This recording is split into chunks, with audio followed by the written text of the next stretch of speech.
நோயாளியோட அவசரமா போன ஆம்புலன்ஸ்க்கு கார் ஒண்ணு வழிவிடாம போனதா சொல்லி வீடியோ ஒண்ணு வெளியாகி இருக்கிறது பெரும் சர்ச்சையை ஏற்படுத்தி இருக்கு.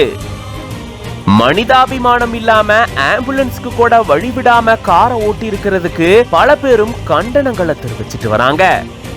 அந்த கார் தொடர்பான விவரங்களை சேகரிச்சு போலீசார் விசாரணையும் மேற்கொண்டுட்டு வராங்க. கோவை மாவட்டம் மேட்டுப்பாளையம் அரசு மருத்துவமனையில இருந்து நோயாளி ஒருத்தரை ஏத்திட்டு கோவை அரசு மருத்துவமனைக்கு ஆம்புலன்ஸ் அவசரமா போயிட்டு இருந்திருக்கு.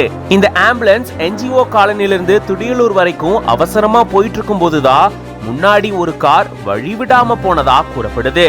ஆம்புலன்ஸ் சைரன் சத்தத்தோட அவசரமா போறத கேட்ட உடனே இருசக்கர வாகனத்திலிருந்து பெரிய பேருந்து வரைக்கும் எல்லாருமே வழிவிடுறது வழக்கம். அப்படிப்பட்ட இந்த ஊர்ல இந்த மாதிரி ஆம்புலன்ஸ்க்கு வழிவிடாம கார் ஒண்ணு வேணும்னு இயக்கப்பட்டதா கூறப்படுது. இதன் காரணமா ஆம்புலன்ஸ் அவசரமா போறது தடுக்கப்பட்டதா கூறப்படுது. இதை தொடர்ந்துதான் ஆம்புலன்ஸ்குள்ள இருந்தவங்க வீடியோவும் பதிவு செஞ்சிருந்திருக்காங்க.